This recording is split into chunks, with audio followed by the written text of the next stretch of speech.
Hello বন্ধুরা, গ্রামের রান্না পিয়ালির সঙ্গে সকলকে স্বাগত জানাচ্ছি। আজকে একদম দোকানের মতো খুব সহজে বাড়িতে চাউমিনটা তৈরি করে নিতে পারবে, আর খুব অল্প উপকরণ দিয়ে বানিয়ে নিয়েছিলাম। এইভাবে করলে বাড়ির ছোট থেকে বড় সবাই কিন্তু খুব পছন্দ করবে। তাহলে কিভাবে করলাম চলো দেখে নেওয়া যাক। এবার এখানে একটা কড়াই বসিয়ে দিলাম, কড়াইয়ের মধ্যে আমি জল নিয়ে নিলাম, গ্যাসের আগুনটা মিডিয়াম টু হাই করে দিলাম। এবার এই জায়গায় আমি হাফ চামচ সাদা তেল দিয়ে দিলাম। এই তেলটা জলের সাথে দিলে কিন্তু চাউমিনটা একটার সাথে একটা গায়ে লেগে যাবে না। এখন আমি জলটা উষ্ণ গরম করে নেব। জলটা গরম হয়ে গিয়েছে, এবার এর মধ্যে আমি হাফ প্যাকেট চাউমিনটা নিয়ে নিলাম। চাউমিনটা তোমরা কম বেশি করে কিন্তু নিয়ে নিতে পারো, আমার হাফ প্যাকেট ছিল তাই আমি হাফ প্যাকেট নিয়ে যাচ্ছি। এবার জলের সাথে চাউমিনটা মিশিয়ে আমি ভালো করে 3 থেকে 4 মিনিট ফুটিয়ে নেবো, নাহলে চাউমিনটা কিন্তু শক্ত থাকবে। এটা কিন্তু খুব বেশি সেদ্ধ করব না, মিডিয়ামভাবে সেদ্ধ করে নেবো। বন্ধুরা, এখানে চাউমিনটা সেদ্ধ হয়ে গিয়েছে, আর এর থেকে বেশি কিন্তু আমি সেদ্ধ করবো না। এবার গ্যাসটা আমি বন্ধ করে দিলাম। এখন আমি কড়াইটা নামিয়ে নেব। হাঁড়ির মধ্যে আমি নামিয়ে নিলাম। এখন আমি এর উপর একটু ঠান্ডা জল ছড়িয়ে দেবো, তাহলে চাউমিন কিন্তু একটা চাউমিনের গায়ে লেগে যাবে না। এই দেখো, চাউমিনগুলো কিন্তু খুব সুন্দরভাবে ছেড়ে দিচ্ছে। তার সাথে আমি একটু তেলও দিয়েছিলাম। এখন আমি চাউমিনটা একটু ঠান্ডা করে নেব। বন্ধুরা, 2 মিনিট পর চলে এসেছে। দেখো চাউমিনটা ঠান্ডা হয়ে গেছে, আর ঠান্ডা জল দিয়েছে। আর এই দেখো চাউমিনটা তোমরা দেখে বুঝতে পারছো, একটা চাউমিনের গায়ে লেগে যাচ্ছে না, দেখেছো? এভাবে একটু তেল দেবে সেদ্ধর সময়, আর নামানোর সাথে সাথে একটু গরম জল দিয়ে দেবে, তাহলে কিন্তু একটা চাউমিনের সাথে লেগে যাবে না।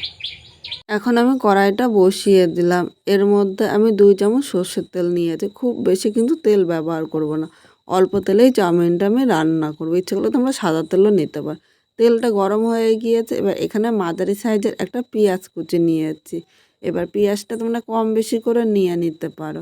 এর সাথে আমি 3টে কাঁচা লঙ্কা কুচি নিয়েছি। তোমরা ঝাল যেরকম খাবে সেই হিসাবে লঙ্কাটা নিয়ে নেবে। এবার এখানে স্বাদ অনুযায়ী লবণ নিলাম। এখন সব কিছু নেড়ে চেড়ে 2 থেকে 3 মিনিট ভেজে নেব। এই লবণ দেওয়াতে পেঁয়াজটা কিন্তু তাড়াতাড়ি নরম হয়ে যাবে। এখানে দেখো 3 মিনিট ভেজে নিয়েছি, এর থেকে বেশি পেঁয়াজটা কিন্তু ভাজবো না। এবার এর মধ্যে প্রয়োজন মতো হলুদ নিয়ে নিলাম। হলুদটা এর সাথে নেড়ে চেড়ে মিশিয়ে নেব, তাহলে পেঁয়াজের কালারটা কিন্তু খুব সুন্দর হবে। হলুদটা মিশিয়ে পেঁয়াজটা 2 মিনিট ভেজে নিয়েছি। দেখো পেঁয়াজটা কিন্তু হালকা লাল করে ভাজা হয়েছে। এর থেকে বেশি ভাজলে পেঁয়াজটা পুরো তখন খেতে ভালো লাগবে না। এবার এখানে আমি 2টো ডিম নিয়েছি। ডিমটা তোমরা কম বেশি করে নিতে পারো। আজকে আমি মুরগির ডিম নিয়েছি, আর মুরগির ডিমগুলো কিন্তু একটু ছোট হয়, এর জন্য 2টো নিয়েছি। এবার 2টো ডিমই এর মধ্যে নিয়ে নিলাম। এখন মিডিয়াম আগুনে ডিমটা এর সাথে নেড়ে চেড়ে মিশিয়ে 2 থেকে 3 মিনিট হালকা ভেজে নেব। তোমরা ইচ্ছে করলে কিন্তু এইভাবে ভেজে ডিমটা খেতে পারো, এইভাবে কিন্তু ভালো লাগে। কিন্তু আজকে খুব সাধারণভাবে আমি একদম দোকানের মতো চাউমিনটা তৈরি করব, আর এইভাবে করে দিলে দোকানের থেকেও কিন্তু বেশি সুস্বাদু হবে। এখানে ডিমটা ভাজা হয়ে গিয়েছে।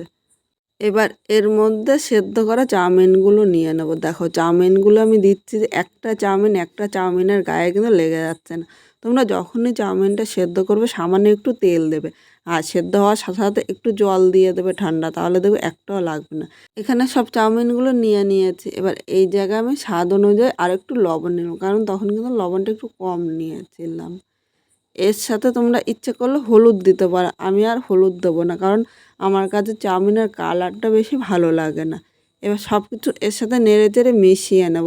আর এখন উনানের আগুনটা কিন্তু মিডিয়াম করে দিয়েছি। মিডিয়াম টু লো আগুনেই কিন্তু আপনাদের এইভাবে রান্না করতে হবে। আজকে খুব সাধারণভাবে একদম দোকানের মতো বাড়িতে চাউমিনটা তৈরি করেছি। তোমাদের কীরকম লাগলো অবশ্য কমেন্ট করে জানাতে কিন্তু ভুলো না। তোমরা আমি যেভাবে তৈরি করলাম অবশ্য বাড়িতে একবার ট্রাই করার অনুরোধ রইল। এইভাবে বাড়িতে চাউমিন করলে কেউ কিন্তু বলবে না যে আর বাজার থেকে কিনে খাবে। আর আমার এই চাউমিনের রেসিপিটা ভালো লাগলে একটা লাইক, শেয়ার ও কমেন্ট করো। সাবস্ক্রাইব করে পাশে থাকো, যাতে নতুন ভিডিও আপলোড করলে সবার আগে নোটিফিকেশান আপনার কাছে পৌঁছিয়ে যায়।